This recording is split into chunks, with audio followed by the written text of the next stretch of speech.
นี่แต่ละประเพณีขนบธรรมเนียมแต่ละชนเผ่าบางท้องถิ่นบางบอนก็เขานับถือประเพณีมันบ่คือกันบางคนก็เวลาตายไปก็พังเนาะแม่นแล้วก็บางคนก็จูดบางคนก็เฮ็ดกระท่อมมาก็แล้วแต่ละบางคนบางคนก็ว่าเวลาหญ้าไปจังซั่นมันสิบ่เป็นการทำลายความเชื่อถือของเขาบ่นะมันบ่เป็นการที่ไปเบียดเบียนหรือว่าไปยังไปรบกวนเขาจังซั่นจังซี่นะทั้งนอกเขาคิดกันนะตามความคิดของเขานะทำลายความเชื่อถือของเขาบ่หรือว่ามันบ่เป็นการที่รบกวนเขาบ่นะของชาวบ้านนะนานาจิตตังเนาะปุถุชนเนาะความคิดมันก็แง่ลบอยู่แล้วคนว่าเฮาก็ปล่อยว่างเพราะว่าหยังเขาคิดหยังก็เฮาสิห้ามความคิดคนบ่ได้ดอกมีแต่โอเปขาเขาหน่อยเพราะว่าความคิดของคนเนี่ยผู้คิดดีก็มีผู้คิดบ่ดีก็มีสิ่งที่เจ้าเฮ็ดสิ่งที่เจ้านับถือเจ้าว่าประเสริฐสูงสุดแต่ว่าข่อยเนี่ยไปเตือนสติเจ้าว่าสิ่งที่นี่มันเป็นอวิชชามันเป็นความเสื่อที่เฮาแก่บ่ได้ผีนี่มันต่ำกว่าคนแต่เฮาตายไปเฮาก็เป็นผีแม่นบอกเขาหน่อยแล้วเฮาสิถือยังผีเพราะว่าใกล้ชิดกับผีแล้วก็เชื่อถือผีในฐานะจิตใจระดับเดียวกันเนาะแม่นเฮาตายไปเฮาเป็นผีอยู่แล้ว100%เจ้าบ่ต้องเชื่อถือผีดอกผีเนี่ยมันต่ำกว่าคนถือศีลถือธรรมพระพุทธพระธรรมพระสงฆ์เป็นสรณะบ่ดีกว่าบ่เขาจะได้ไปสู่สุคติ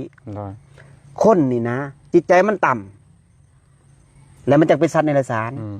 จิตใจความอยากความโลภมันจะได้เป็นเปรตและเจ้าเป็นคนแท้ๆเจ้าเป็นนับถือผีเปรตมันตายเป็นเปรตเป็นยังย้อนมาความโลภความหลงของมันเพราะมันอยากได้อยากมีมันจะกลายเป็นเปรตและเจ้าไปถือคนที่บ่มีศีลและเจ้าไปใส่ได้ถือของต่ำมันไปสู่ที่ต่ำก่อนหน่อยเพราะว่าผีนี่มันกินส่วนบุญมันบริกินเขามันกินเข่าบ่ได้มันบริกินของหยาบเนาะแมนแล้วเข้าไปเจริญสมาธินี่มันมีส่วนแห่งบุญพี่เป็ดเนี่ยมันได้กินส่วนบุญจากพระกรรมฐานเนาะไปเจริญเมตตาแล้วเขาก็ได้ยังเขาก็ได้พึกสติของเขาพึกความหยาดของเขาแล้วเขาได้แผ่เมตตาเพราะอันนี้คือผีนี่ต้องการส่วนบุญแต่คนเขาต้องการยังมันกินเขาได้บ่ต้องการส่วนบุญแม่นบอกเขาหน่อยอาหารของไผของลาวเด้แม่อาหารของไผของมันคนกับอาหารเป็นประเภทเขานำทำปลาประเภทเอิ้นว่าเครื่องบริโภคอุปโภควัตถุดิบของใส่ในโลกนี่แหละบางครั้งบางบอนก็กินได้บางครั้งก็กินบ่ได้เป็นเบื่อนั่นแหละอาหารของมนุษย์แม่นบ่แต่ว่าอาหารของสัตว์ก็หญ้าหรือว่างัวควายซะหรือว่าสิ่งต่างๆอาหารของเปรตคือความหิวโหยบุญจากคนที่มีบุญอาหารของ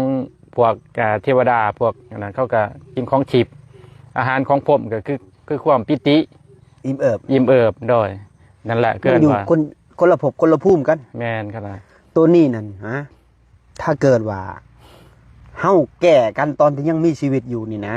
มันมีโอกาสเขาหน่อยมีโอกาสกำหังกับผัวกับสวยเป็นดีได้เนาะแม่นทั้งต้นนี่มันขดทั้งปลายมันสื่อนี่โอเคเนาะโดยถ้าเกิดว่าทั้งปลายมันขดให้ไม่ทั้งกกมันขดทั้งปลายมันทั้งกกมันสื่อทั้งปลายมันขดโดยมันบ่มีโอกาสแก่เพราะฉะนั้นเฮา